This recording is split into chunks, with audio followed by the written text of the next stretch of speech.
Okay, so this is Friday night's Zoom and Elevate You. With me, I've got a smashing martial artist all the way from the USA, Mr. Chris Wetherington. I Yeah, appreciate it. It's good to yeah, see you. I got it right. I got it right. And we're going to be discussing his martial arts journey, where he's going to, what he wants to achieve, etc. Where he's at the moment, because he's got some good, exciting times where he's at this moment in time. It's a bit bizarre, this one, because we've just had a quick chat beforehand. How you interviewed me last week, and now I'm interviewing you this week. So it's good, this technology right across the pond. But yeah, it'd be a really good show. So welcome to Elevate You, Chris. I thank you for taking the time out and joining us. So, Chris, introduce yourself. Tell me a little bit about you. I am Chris Wetherington. I'm a master in Tang Sudo, and I represent Balanced Warrior MMA and Karate LLC. That's my business. But I'm also the host of the Masters Council on Talk About It TV, which is one of the greatest shows, which we just recently had one of the legends, Phil Moulton, and it was an honor to have him. Yeah, And our show's going pretty great. It's a humanitarian-based martial arts show, and I got the opportunity because of my martial arts credentials, but more so because of my integrity. And the producer wanted, hey, what can you offer us? I can offer you us a humanitarian-based integrity show where I can bring all the martial arts together and we can unveil the secrets of martial arts because everybody has got their story, and that's what he wanted me to bring all their stories to the forefront. Brilliant. I mean, it sounds like an amazing. I won't even class it as a job, but what an honor to be able to basically speak to different people, share their experiences in the martial arts. So you talk about Tang Sudo. I mean, I know very little about that. Apart from was it Chuck Norris's system Yeah, he did it, and he also did an array of others of similar arts. Because he started with that, and he's not the only practitioner of it, but he's probably one of the most famous of all time. And Tang Sudo is primarily a kicking art. It's a Korean art, Yeah, and I love it. brilliant. So how long you been practicing? How long you been training? A couple of decades worth. It's I've been a victim's advocate since I can remember, because you know how at all levels of school you see bullying, you see people mistreating Yeah, each other, even at the young age, even kids as young as elementary school level ages, they're being mean to each other, they're bullying each other. yeah, It seems like hate knows no age, even though they don't know why they're doing it, they're just doing it yeah, instinctively. yeah, So I took the approach to okay, bullying is gonna be a thing, abuse is gonna be a thing. So at some point you gotta learn to defend yourself and figure out how to do so. brilliant. Again, it's a so we have a little bit of synergy between us because as a kid I was bullied, um, going through work and even in my own career and in karate people have tried to bully me. So it's and you've mentioned a word there which was well, a sentence there which was really interesting. Bullying knows no age. Yeah. And it's a very interesting comment now because obviously people tend to think very small, but in effect, bullying goes huge. It doesn't have to be here, it doesn't have to be there. So it's a massive thing and it's worldwide. And everyone you speak to has been touched in one way or another by that elephant in the room that no one wants to speak about being bullied. Yeah, because you can But have it at all ages. People get it in their adult years, middle school, high school, college, even in their adult life and their workforce. So you can't get away from it. Once it starts, it seems like it's there forever at all levels. Like you can go to your job and be bullied by coworkers. You can go to any aspect of your life. If you're not in the right situation, somebody could bully you. yeah, 100%. And it's another strange thing, really. Well, I don't know if it's a strange thing, or it's just the way things pan out. But when you talk to sports people and you speak to people who are actually doing the discipline, and you speak to these people, a lot of these people have gone through the bullying, so they've sort of reached out to something to give them that discipline, to give them that focus, so they can distract off being off that negative side, so they can focus on something more positive. And that's what you've done in your martial arts. Oh yeah, because you need to be disciplined, but you got to watch out because some people like can teach discipline, but they could also be abrupt with it and be bullies themselves. So you got to Yeah, watch out who your mentors are, and there's not everybody can be a good person, you know. And some people might think they're doing a great job when they're just abusive. You never know. yeah. And this is a thing that we see quite regular. We see things in my job, in my career as a bodyguard for over those years, where people have used their skill set to basically intimidate and bully people. But it's an interesting point, and I think it's one that I'll be touching on quite regular with people and other people who come down to my show, like conversations, you were saying. But martial arts has given you a good discipline. So where do you see yourself moving forward? Where do you see yourself on two levels here, Chris? One as Chris, the martial arts grandmaster, and then Chris as a person who's doing the TV and radio show. Where does that connect? Well, not Grandmaster yet. I'm working towards that. I'm a fourth Dan and master in Tang Sudo, and I'm slowly creeping up the ladder. I'll Yeah. be a legend like you one day. Oh, I don't think I'm a legend. Call it a Oh, you're legend. so humble and so modest. Yeah, yeah. I don't think it's a legend. We call it a legend in our side. But yeah, and so you're a fourth Dan, which is an amazing tribute to yourself. I've always been. We had to be in our job, as we've been told to be always be very humble. That's how we were trained, and it's a good thing and it's also a bad thing, because it can make you look very weak, always very humble. But also on the other side, you've got, oh, he's a nice fella. But you've got to get that balance, haven't you? Which is really important. So you as a fourth Dan, what do you enjoy most about your martial art? Is it do you do kumite? Do you fight?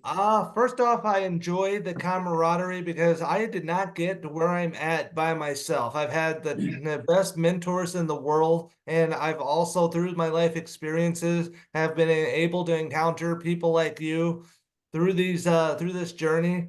It was very helpful to comprise all this knowledge from all the greatest minds in the world from all over the place.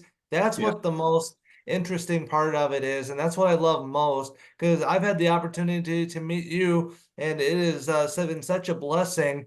Like I said, the different scenarios put me on a path where it's like, oh, I cross your path, I cross this person's path, yeah, and it has allowed me the best experiences imaginable, and I'm learning from it every day. And that yeah, just makes me a better person. And I'm learning from your life experiences and many others. And the older a person is, the more interesting their lives are. And yeah. that whatever they've learned from is a valuable experience for me. Yeah, 100%. Yeah, I think everyone learns from everyone. And the person who says they've not learned anything, learns everything, is this person who's never learned anything.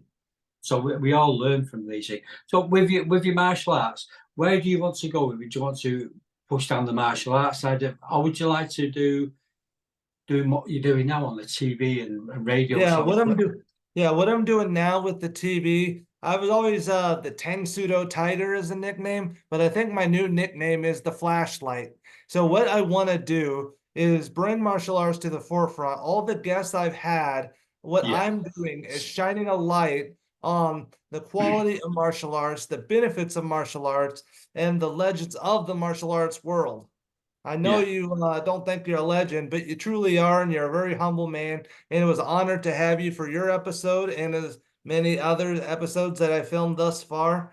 Yeah, Because I've got a lot of surprises coming up for everybody on the TV show. and you just have to watch it. Get it on Talk About It TV, which is on Roku platform, the Fire Stick, Yeah. and Well, I'll make sure that what we do, Chris, is when we finish this and we put it on all the media, we'll share it and make sure everyone knows about it, because obviously it can be more like a dedicated, not just for martial arts, but for people sharing stories, inspiring other people across the world. Because you're over on the other side of the pond to me, which is brilliant. So we can have this conversation and we can share those experiences. So when you're doing your martial arts side of it, and you're so it was your biggest inspiration. What was your biggest inspiration? Who was a person that inspired well, you, do you what think? started my journey was a small kids TV show back in the early 90s, the Power Rangers. Oh And yeah, yeah, several of them, when I was growing up, I was like 5, 6 years old when it came on. And the fact that two of the main stars, especially the greatest star, Jason David Frank, was a real martial artist. yeah. It got me interested in martial arts, just seeing the athleticism. Yes, the Mm, TV show could have been kind of hokey, because it's a kid show. And, yeah, writing back then, it's like, yeah, it's funny. yeah. But And well, it's funny, but do you know something? Everyone's got a role model, and everyone sort of looks up to something. yeah, Where and he was some, mine because the whole good and evil, that's what gravitated me towards the TV show itself, was just that fight versus good versus evil. And yeah, the main stars were the Power Rangers, and the main Power Ranger was a real martial artist. So I think that added to the allure, because it wasn't just the good guys are going to beat the bad guys, it was how the good guys beat the bad yeah, guys. yeah, And so I was interested in Jason David Frank. I was interested in his martial arts career. I saw him perform his martial arts, and I actually got into this one of the same organizations that he was in and who learned from the American Karate Kung Fu Federation.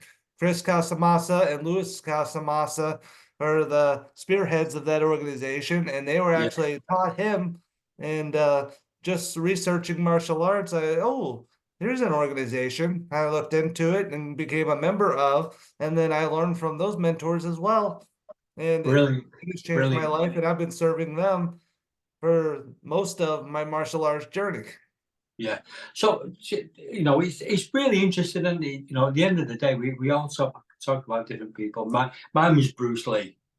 I mean, I love him David. too. I just was a Yeah, little young, so I didn't get the fully benefit, because I saw all his movies in the 90s and 2000s, because I'm yeah, I'm younger.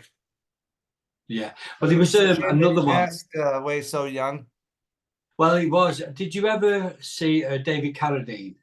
Oh yeah, Yeah, with Kung Fu. I mean, that sort of hit I the. saw reruns of that later on, because that also came out in the 70s. I'm just a little It did, younger. yeah. Bruce Lee and David Carradine. There was a lot of connections between them. I believe in the story that Bruce Lee was sort of earmarked to do that role at some Yeah, he point. was up for that role. He actually wrote it, and it was made for him, but they didn't cast him. But you want to know what's interesting? What he originally wrote for that, there is a show now on, I think it's like HBO Max or something, called The Warrior, that was the Yes. original basis of that show. So Yeah. they actually got his original intent finally on the television. Granted, I haven't seen the new show, but I've heard it. And the fact that they finally honored his memory based on what he originally intended for Yeah. what turned into Kung Fu, so he'll ever be synonymous with both, because Exactly. Yeah. he's the reason for Kung Fu's existence in that TV show. With David Carradine, made much success. But with Hollywood, picking and choosing, oh, Yeah. you can't do this, you can't play an Asian role because you're too Asian. Yeah, we've come a long way since the 70s. Well, the other thing, which another interesting point was basically when you look at David Carradine and Bruce Lee was a martial artist, where David Carradine was put into that role because of how he was. Um, but now you see that David Carradine evolves into more martial art programs, because I've seen him in a number of films with Chuck Norris as well. He played in Yeah. a Chuck Norris film, and he played a bit of a baddie in that. So it's quite interesting how people sort of like I'll be put into that role, but I'll never be. But then eventually they become what they were role casted into. So yeah, you know, martial arts is one of those things that it can mold you into different sort of things. So when we're talking about molding people into things, so how can, because you're doing an awful lot with your martial arts and talking about the videos and you know bringing people together on your TV show and the radios and everything. So how will you put all your skills together, and how will people benefit from Chris? What's one of the big things that Chris can, you know, what is one of your things? Because my biggest thing is the mentorship. Because what I deal with in my direct business at Balanced Warrior MMA and Karate LLC, I do victims advocacy, and anti-bullying is my biggest platforms. And I currently help. I invented a concept, mobile concierge martial arts, and that's what's gotten me recognized. Because a lot of times people don't have access to a storefront dojo, right? And Yeah, there is some places, I've been in small towns where there's no dojo within 50 to 75 miles in any direction. And if yeah, you're on, let's say, the poorer side, or you've got family situations that don't accommodate you ever making going to one of those places, then what if you need the help that they offer, but you can never get to one, or you don't have any resources or access to one? So I made a system yeah, available to people that don't have access. That if, okay, let's say either I contact them or they contact me, and I inform them, hey, there is this. Did you, if you never heard about it, let me tell you about it, and then let me give you access to something. You may or may not want to do it, but at least mm, you have access. Before, you would never have had access to this. yeah, And yeah, that's one of the things that has gotten me my recognition, is bringing access to people who have hopelessness and mm, giving them hope and confidence for the first time in their lives. brilliant, brilliant. So is most of your training online, or is it physical, or is it a combination of both? Combination of both. Like I said, I've had many different mentors in many different places. I just, Yeah, where I learned from, the different people I learned from, I just comprise it all together. I yeah, didn't have like a lot of my mentorship from a mainstream storefront. And then once I got my business going, I started and then went all over the place. And then I go, and as I cross through the different paths of people, I yeah, learn from them and then add it to what I know. And now I'm centralized, because then the TV show started. Now I'm using this platform to teach. But right now, so far, the TV show, I've been getting top mentors on, and yeah, I've been playing the moderator, and I've been trying to pick their brain. So the knowledge itself is what's important. yeah, Picking your brain, getting the best knowledge, and presenting it to our audience. Everybody watching that show, let's say they can't make it to a storefront, but they can make it to their TV and watch our show. They're learning valuable wisdom that can yeah. save their life and can change their life, because the 100%. knowledge is power. Yeah, 100%. And you know, it's really important what you're doing, and you know, if people are learning, because I think a lot of people went onto onto the online programs during lockdown. I tried it. I mean, I had two students. It was just something where we had two students and we did, and they actually did a grading, which was quite bizarre.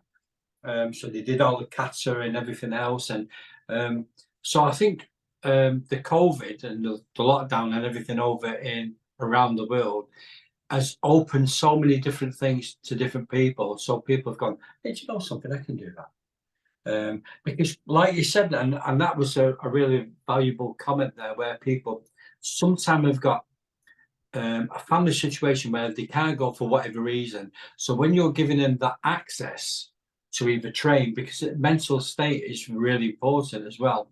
So when you're giving them that access to go online, and there's Chris, and you can do some training, it gives them that breakout time to develop their own skills and also become, I won't say a better person, but it's giving them more focus into it.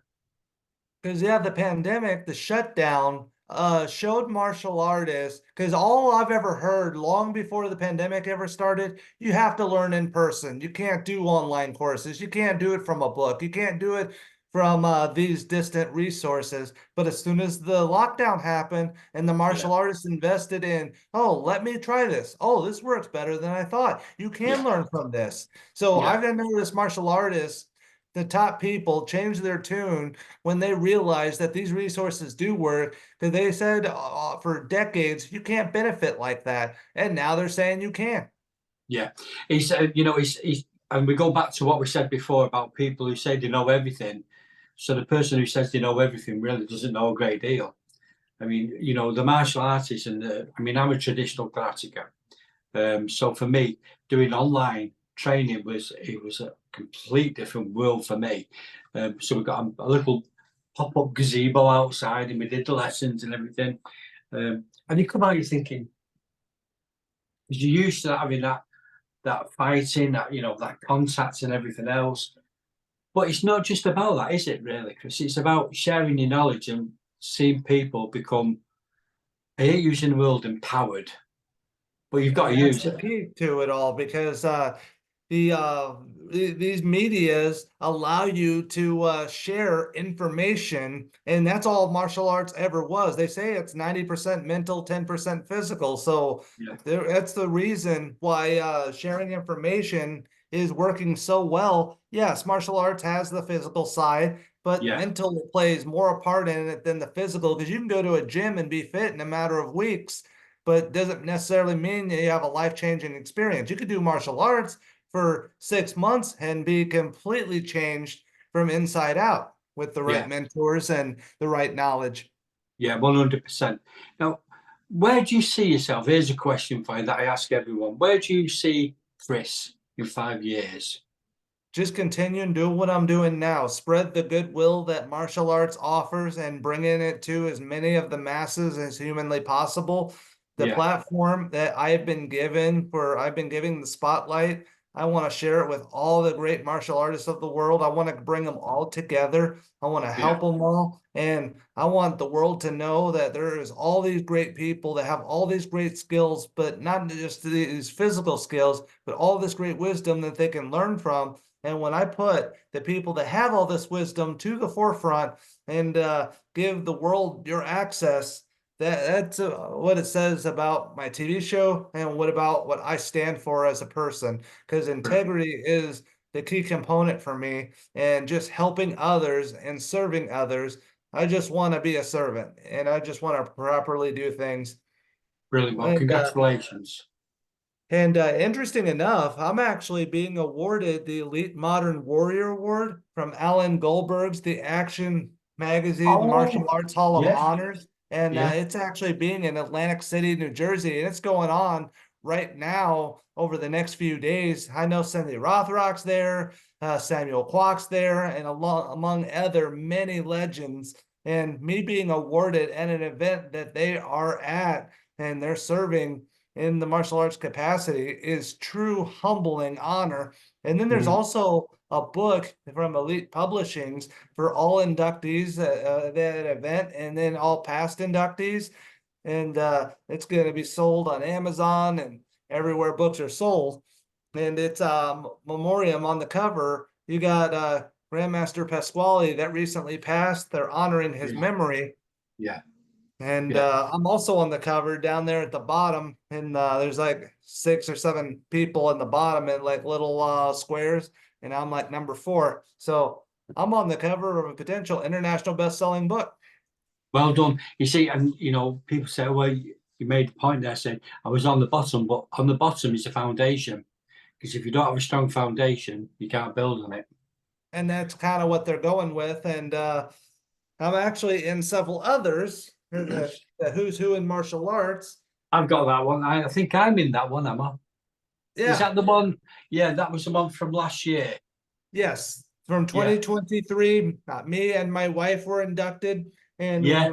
co-author credit, and it's an international bestseller. And then another international best-selling book, the Elite Black Belts Who Cook, the same publisher, Grandmaster Jesse Bowen, produced that with one of my other mentors, Michael Hornsby. Yeah. And he Brilliant. was guest. We're talking about guest number 1 of my show and guest number 2 of my show, because Grandmaster Jesse Bowen, he was the first one, and then Michael Hornsby was guest number 2. Brilliant. That's And that brilliant. kind of got my whole show started.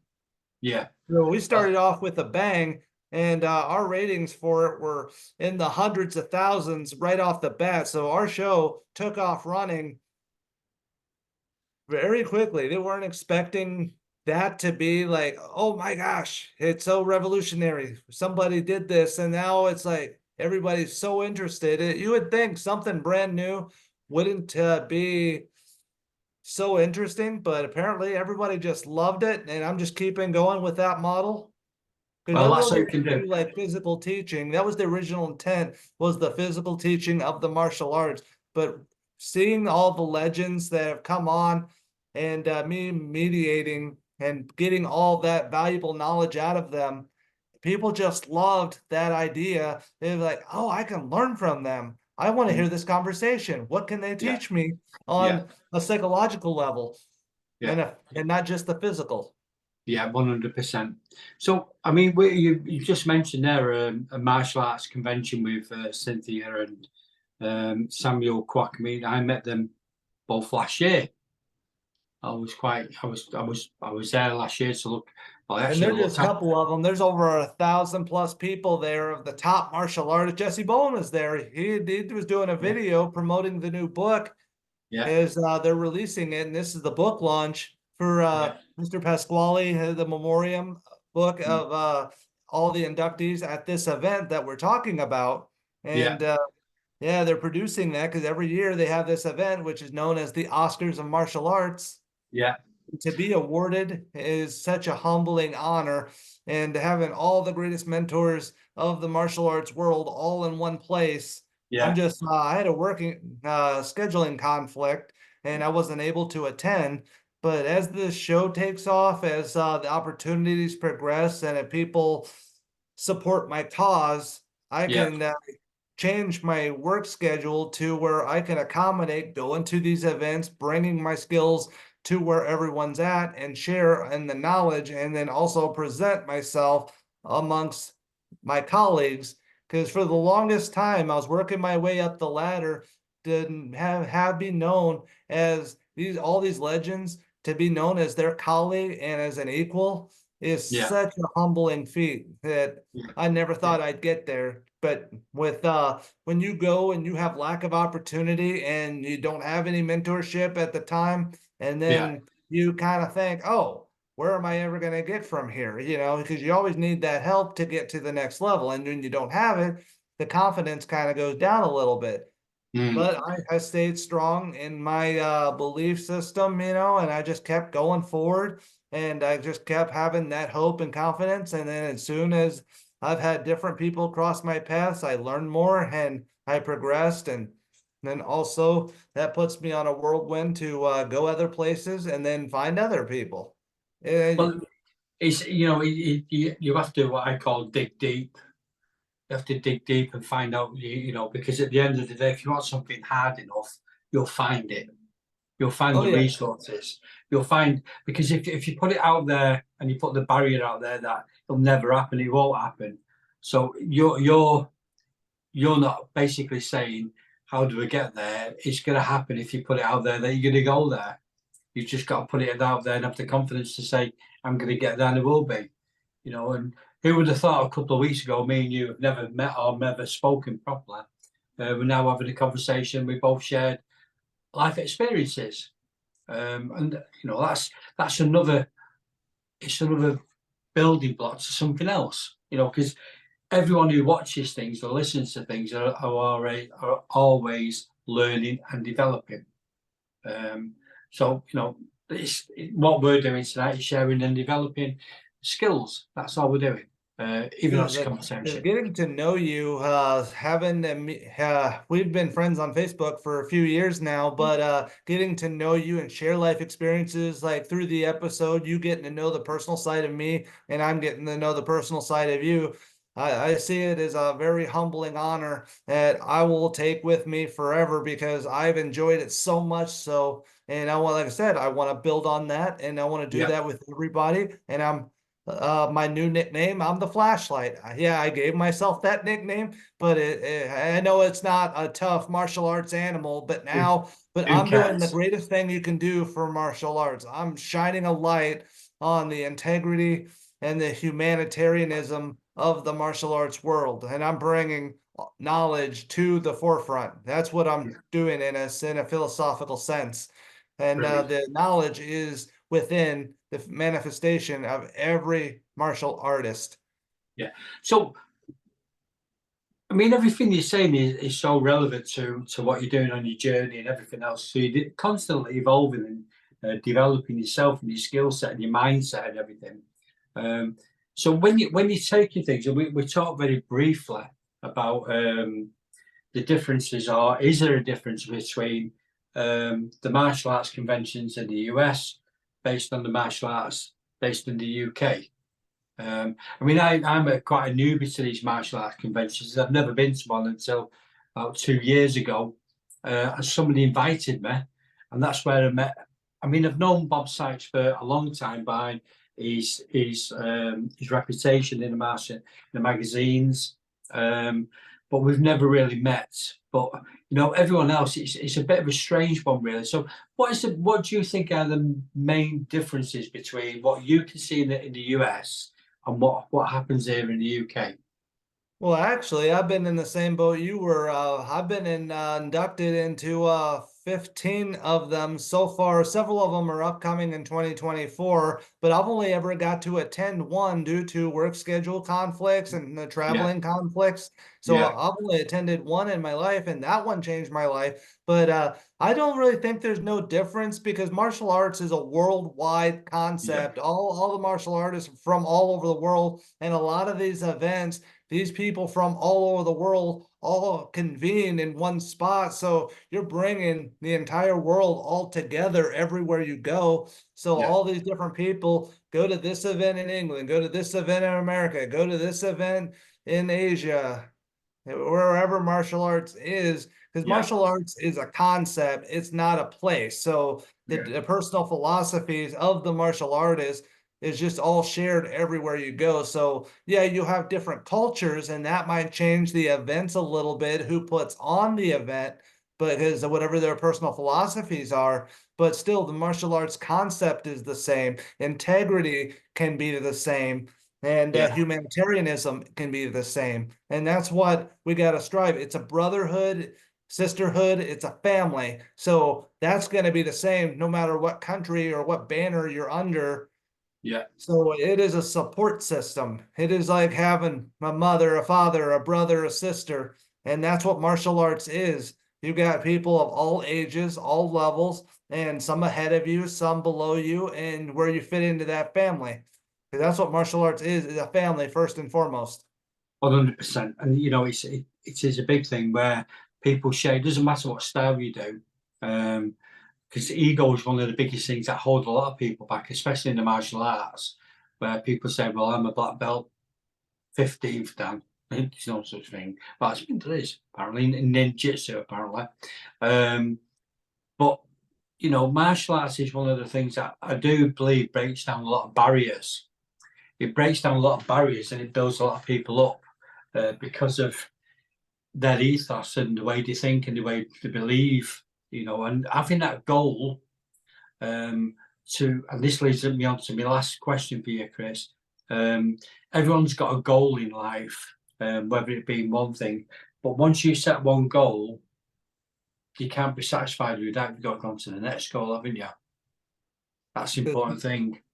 Because my goal is unattainable. My goal is perfection. And so I'm always striving for a finish line that is going in front of me, that it just keeps moving along with me. I can never cross it. So I can always, if I strive for perfection as the goal, I know I can never be perfect. So that means I can always strive to be better, and I can be better today than I was yesterday. So, and that's what drives me to go forward. And that's Yeah, what is continuing my martial arts path until for the rest of my life. So yeah, I'm just gonna strive for that perfection, and I'm gonna have my setbacks. Every martial artist has their good. setbacks and failures, and Yeah, it's about how you progress from it. and what you learn from it. So I know I'm going to have failures. So I know perfection is going to be keep on in front of me.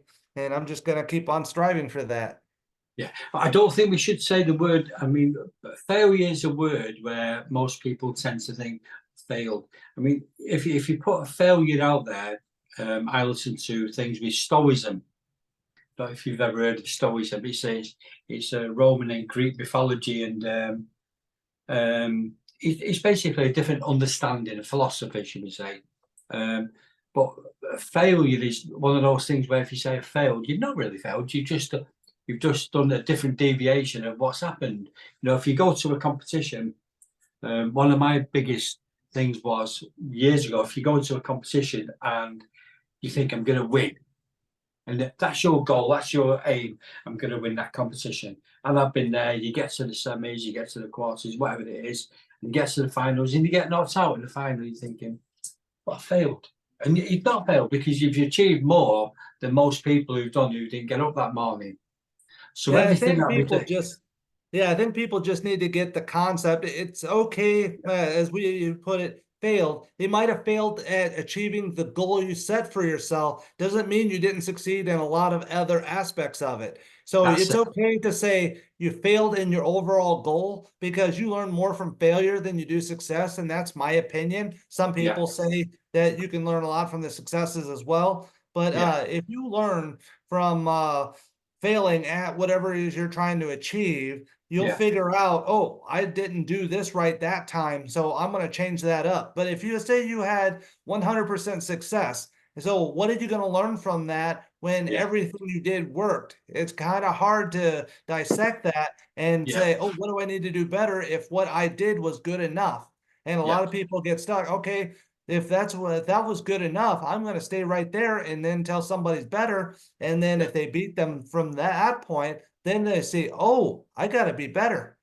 Yeah, it's complacency. When complacency creeps into anything, So failure can be a good thing. And so yeah, that it keeps that complacency down because you know that somebody's always going to be better than you. There's going to be people at all levels, some are way better than you, some are way lower than you, and everything in between. yeah, 100%. Final question, Chris, before we finish off. What is your favorite martial arts technique? I love the round kick. Because Tang Sudo is a kicking art, and for me, that has always been my signature, the right round kick.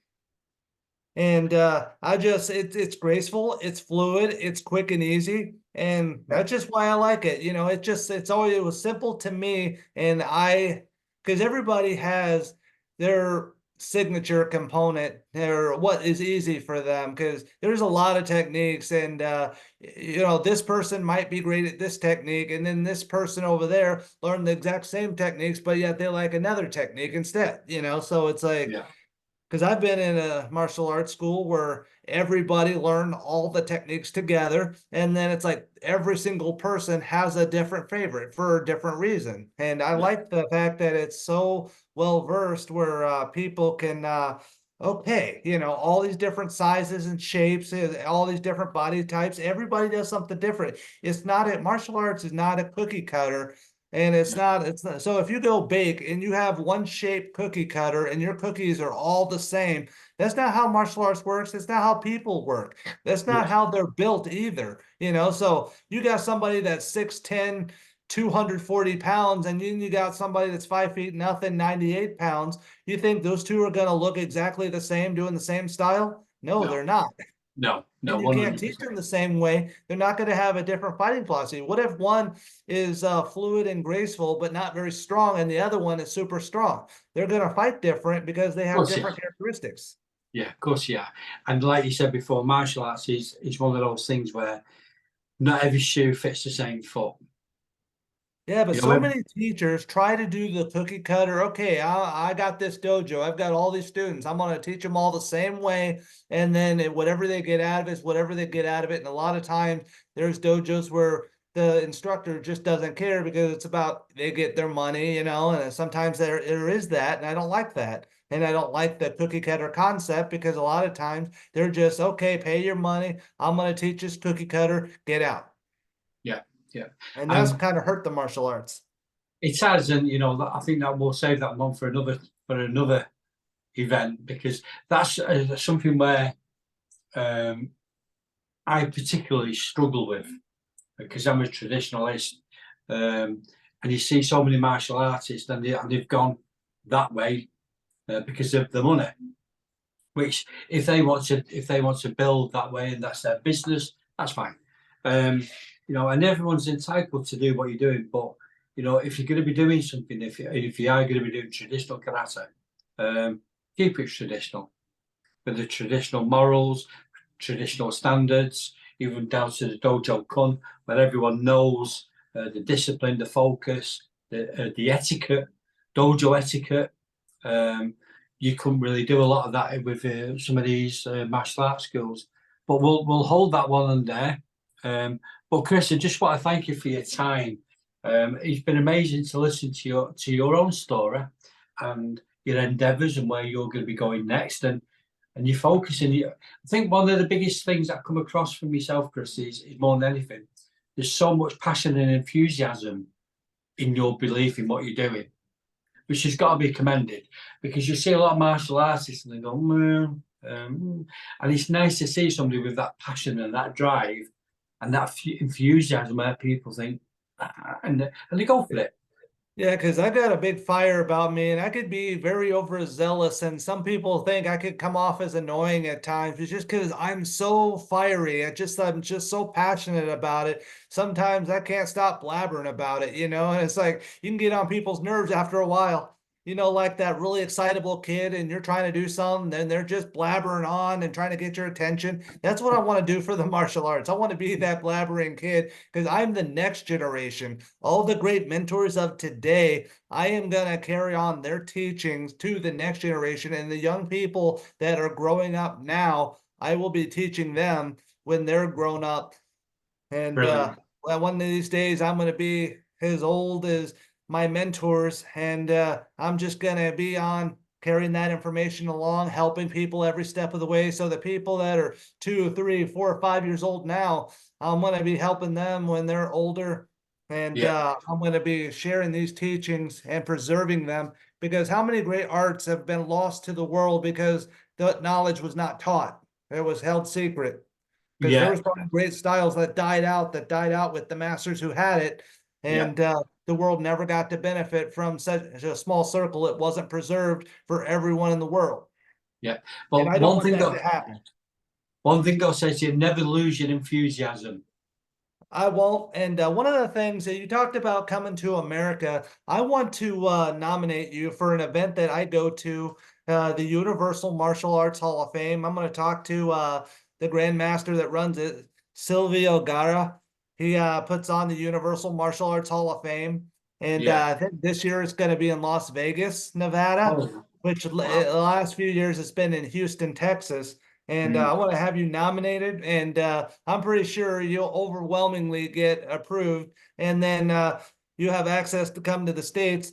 And there is an induction fee. And since it's a nonprofit, all money goes back into the martial arts world. So that's why I don't mind paying induction fees, because the money is going into support of what we support, the martial arts community. The money goes back to helping people. And it's not just, oh, it goes in this person's pocket, that person's pocket. This is about helping a humanitarian cause. And also, if you, let's say you want to come to this event and then you want to do a seminar, just say, hey, I want to do a seminar. Because that's how I got noticed last year. I did a seminar in front of top grandmasters, and that's also how my rank advanced. I performed, and then a grandmaster pulled me aside and got me, we had a personal relationship from then on. And then his organization that he was in, he directed me to one of his grandmasters. And then, okay. And then I got my rank evaluated further and got promoted to 4th Dan,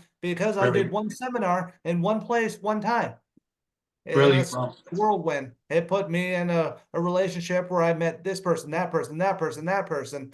And then I got to learn from all of them. Well, and plus, I'd love to see you do a seminar here in the States. That would be awesome. Well, I'll come over one day, hopefully, if I get there. But we can only keep planning. That's all we can do. But Well, I'm the gonna. event would be in the last week of August of 2024. So if you're, like I said, if you have access to be able to do so, I would love to have you. Yeah, well, I'll probably take you up on that. Let's make a plan. But I want to thank you for your time, Chris. What I'll do is I'll shut the video off, but I'll stop the video recording, and then but we'll just carry on for a couple of minutes. Just bear with me.